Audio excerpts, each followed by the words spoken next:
Hi everybody, I hope you are all well. I'm here in the middle of the week rather than at the weekend because I've been reading a lot over the past couple of days. Obviously, last week I was off all week, so it's been back to work this week, which has been kind of tough, obviously, the whole routine of actually going to work. Back on the cards, and I'm feeling a bit tired.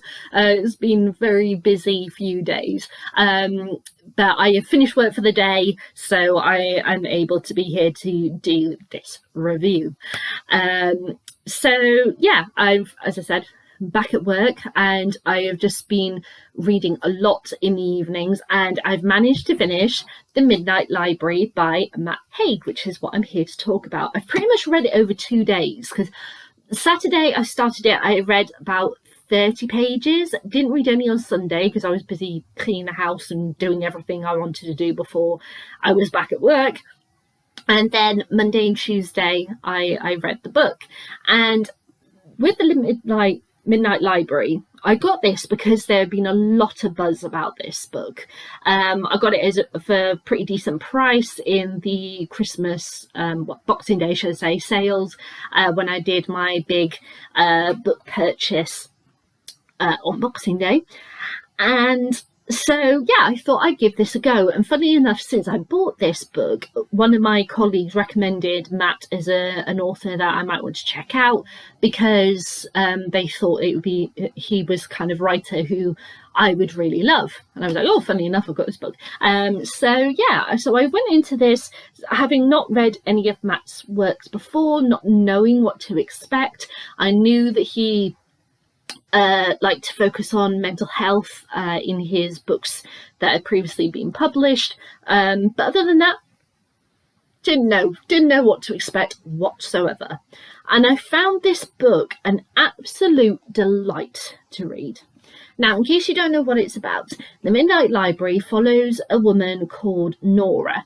She's had to deal with a lot in her life, and at the moment she's not in a good place. There's been one thing after another that has happened over the space of like a day, which has kind of tipped her over the edge.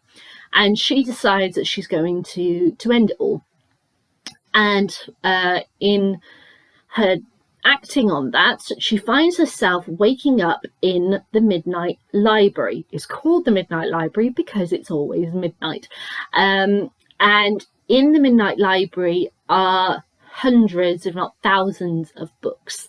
And each book is a version of her life if she had done things differently. Whatever possibility, every possible career, every possible life of anything possible, each book holds one of those possibilities, which she can read and find herself therefore part of that life and explore which of these lives that she would like to live. And so this book follows her going through the Midnight Library, all of these different lives, and learning what life is really about. Now, as I said, Matt Haig, I knew from doing research and from talking to people who I know who have read his books, likes to explore mental health. And I feel, especially with this one, not only does Matt explore mental health, he also explores the nature of us as humans, how we regret things, how we focus on things that are of no relevance, how we focus on the negative and not the positive. And basically, he kind of just goes through each of these things and says, is it really that important? What these regrets, are they actually regrets? Come on, let's talk through it. And it honestly feels like someone's giving you a hug and just letting you know, it's okay to feel upset or angry, and it's okay to be happy, to be joyful. It's okay to have every emotion under the sun. It is totally okay if you don't have things figured out. It is totally okay if you follow a different path than what society says that you should be doing. It's okay to laugh, it's okay to cry, and it's good to let regrets go. And I loved the way that he approached all of these really fundamentally really quite dark things about life, and shone a light on them and said, okay, let's break this down. And it honestly, it felt like he was giving me a hug, as it were, and just, I mean, I couldn't help, when I was reading this book, think about my life, think about regrets that I have or had previously, which I no longer have. And to be honest, I'm not, I mean, obviously everyone's going to have regrets. But I've never felt like I've done the wrong thing in life. I'm not saying I'm perfect, far from it. But I mean, for me, like, a regret of, like, let's say, for example, not traveling is very different from a regret of not marrying somebody, or do you know what I mean? The big regrets and the small regrets. I mean, yeah, I've always felt comfortable with things that I have chosen to do.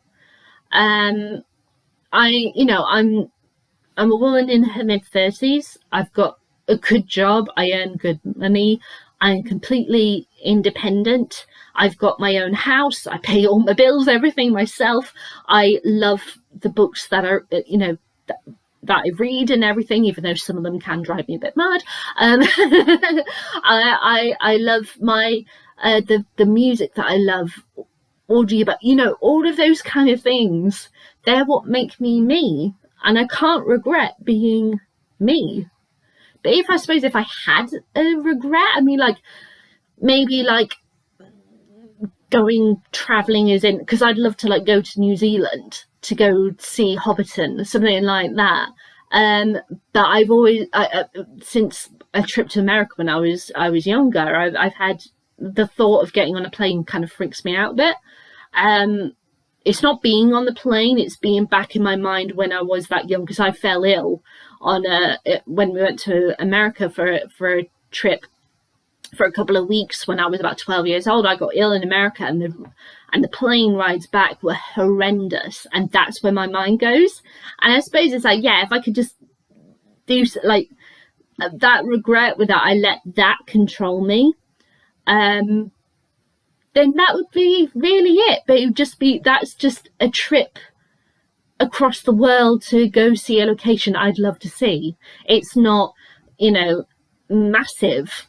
So therefore I don't majorly regret, I don't have that as my main focus of, oh my God, my life has gone to turmoil because I haven't gotten in a plane to go to New Zealand. You know what I mean? It's nothing, as it were. So yeah, I've never felt like Nora in that regards, but the way that he uses philosophy in this book, because Nora loves philosophy. The way he links philosophy in all of these quotes to what Nora is going through and what she learns about herself, a lot of people can understand and connect to, and I could too. I think it was very beautifully written in a truly eloquent and delicate way about stuff that is really quite dark, that people feel really uncomfortable talking about. And it absolutely moved me to tears. I subscribe to a West End actress called Carrie Hope Fletcher on YouTube and Facebook. And she read this recently, and she read it in like one sitting and said, oh, I remember when she first started reading it, she was like, I'm only 20 pages in and I've cried like 3 times. And I was like, oh my God, what am I going to be like? I didn't cry at all the first 20 pages. It was the last about 100 pages. I was in just out of nowhere, I just burst into tears. And I found myself crying for like an hour because of what Nora was going through and the things that she realised about herself. It was just so beautifully done. And I marvel at how beautiful it really, really was. One thing, I have one teeny, tiny criticism. And it's a pet peeve of mine, so it's it's just kind of me. I don't know if other people feel this as well. I can't stand it, or I have real issue when an author creates chapters that are only like 1 or 2 pages long, one right after the other, when they could have just simply shoved a bunch of those chapters together as one. And Matt Haig does this constantly. Pretty much up until Nora gets the first book, every chapter is like 2 pages long. I think, the first like 30 pages that I read on that initial day, on Saturday, I think there had been 15 chapters and 30 pages. Why? And all of those pages covered like Nora in one day of Nora's life. You could have just bunged a few together. That is my only thing, and it's a pet peeve of mine when it comes to books. So that was the only thing that I could find issue with here in this book.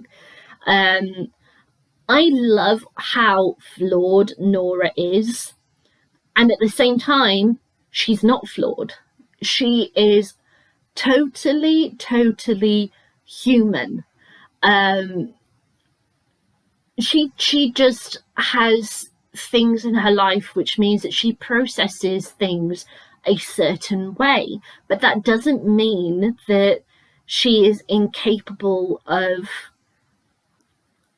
finding what she needs. She just because she sees things differently, that doesn't mean that she's wrong. And I loved that about Nora. I think everyone is flawed somehow. Regardless of who it is, everyone is flawed.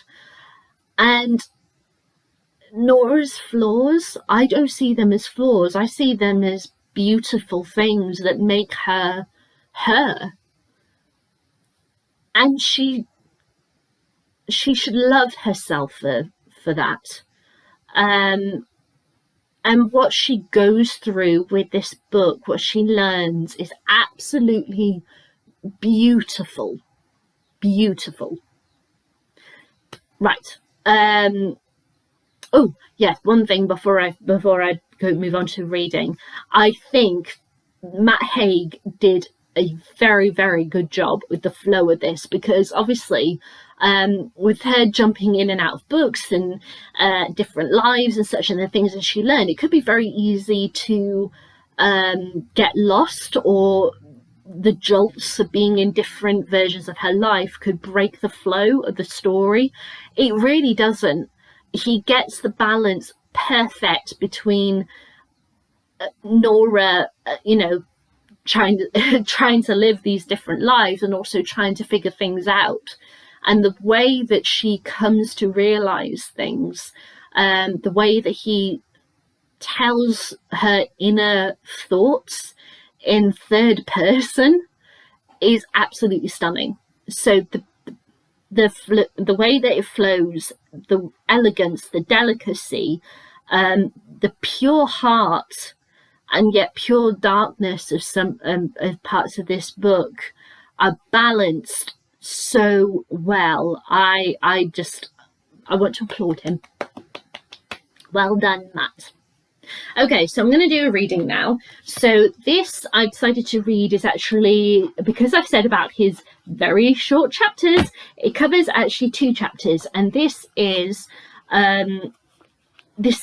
Nora when she finds herself at the Midnight Library, her very arrival at the Midnight Library. Okay.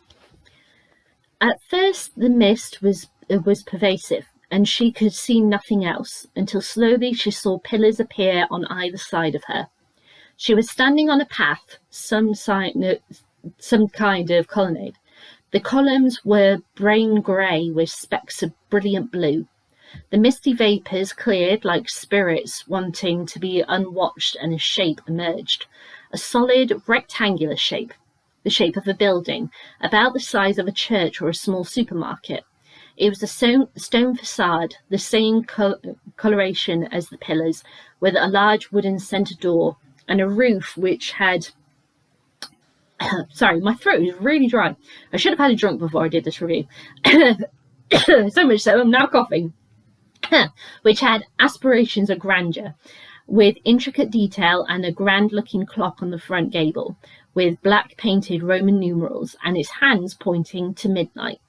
Tall, dark, arched windows framed with stone bricks punctuated the front wall. When she first looked, it seemed that there were only 4 windows, but a moment later there was definitely 5 of them. She thought she must have miscounted. As there was nothing else around, and since she had nowhere else to be, Nora stepped cautiously towards it. She looked at the digital display on her watch. Midnight, as the clock had told her. She waited for the next second to arrive, but it didn't. Even as she walked closer to the building, even as she opened the wooden door, even as she stepped inside, the display didn't change. Either something was wrong with her watch, or something was wrong with time. In the circumstances, it could have been either. What's happening, she wondered. What the hell is going on? Maybe this place would hold some answers, she thought, as she walked inside. The place was well lit, and the floor was light stone, somewhere between light yellow and camel brown, like the colour of an old page. But the windows she had seen on the outside weren't those on the inside. In fact, even though she had only taken a few steps forward, she could no longer see the walls at all.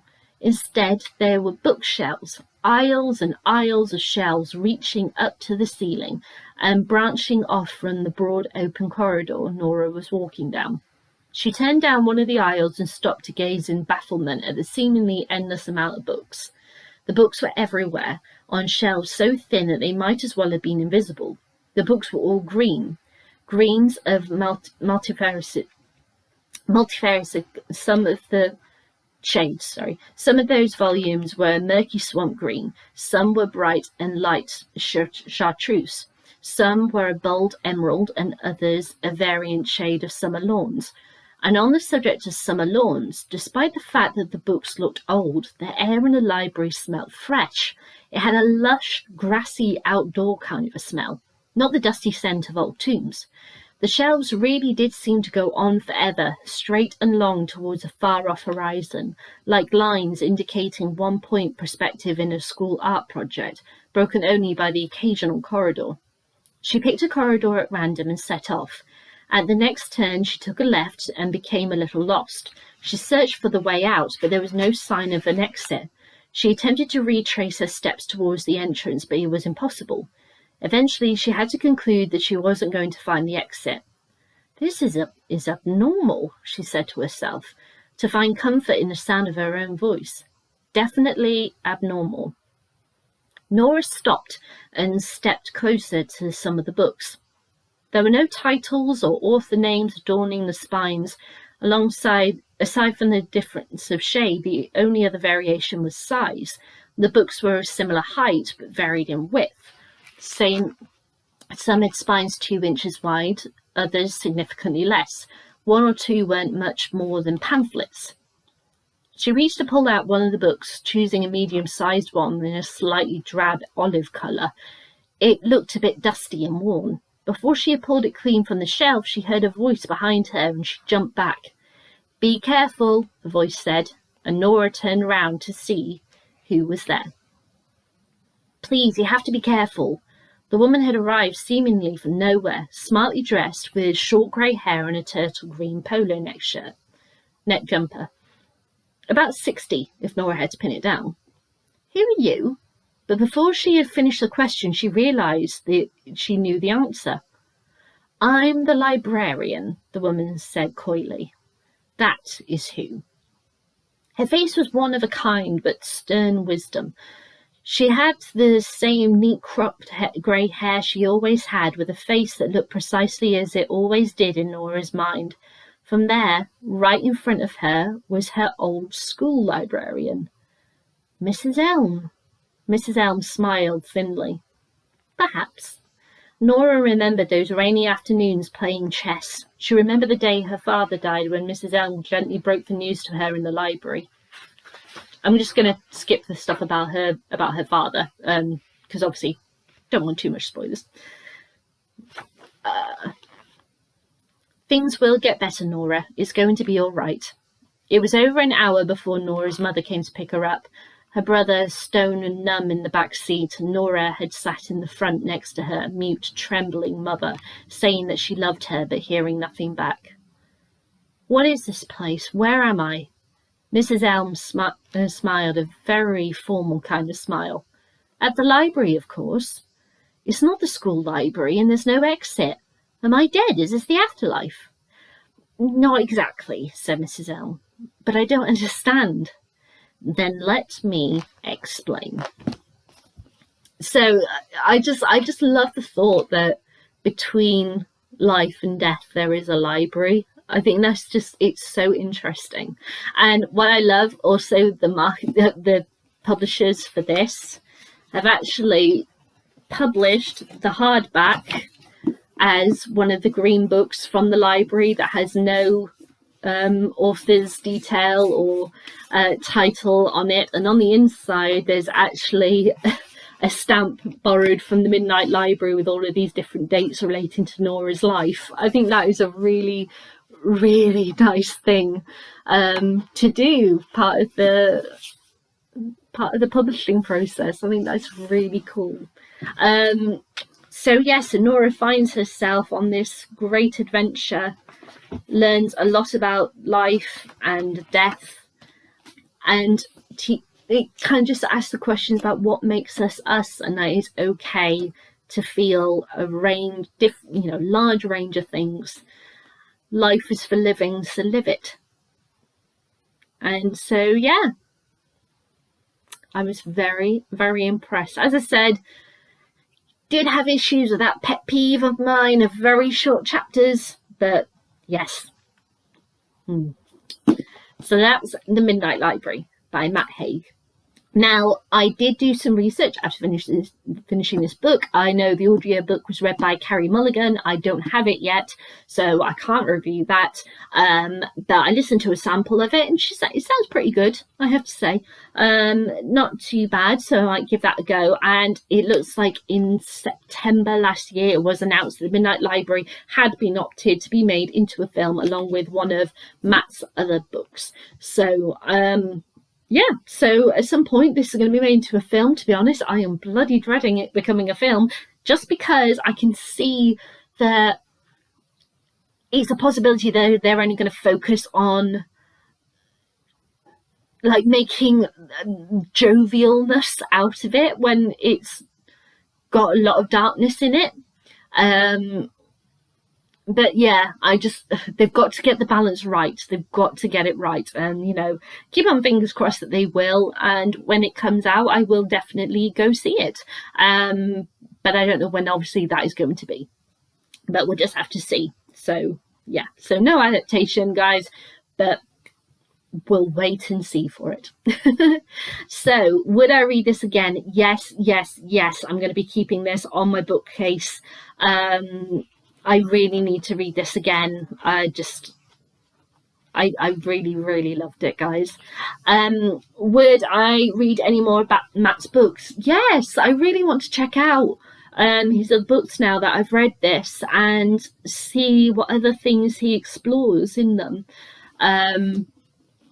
yeah, see how it goes, because the one that I got recommended is, hang on, it's on the back here, How to Stop Time. And my colleague said it's about a guy who ages by 1 year every 15 years.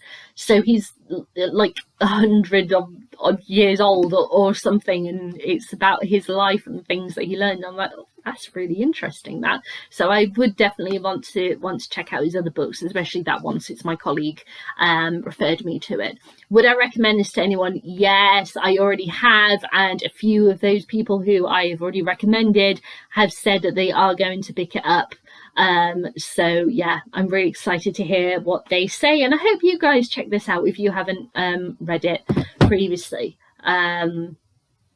It's just, it was an absolute joy to read, and full of pure heart, and it makes me smile. Even though it made me cry, it makes me smile despite the very short chapters. So guys, those were my thoughts on The Midnight Library by Matt Haig. Have you read this before? I'd love to know what you think. Leave me a comment in the comments box below. Give me a thumbs up, thumbs down, entirely to you decide. And I'll be back with my next video to announce the next 5 books I'm going to read. But first I'm going to get a drink because my throat is really killing me right now. All right then guys, bye.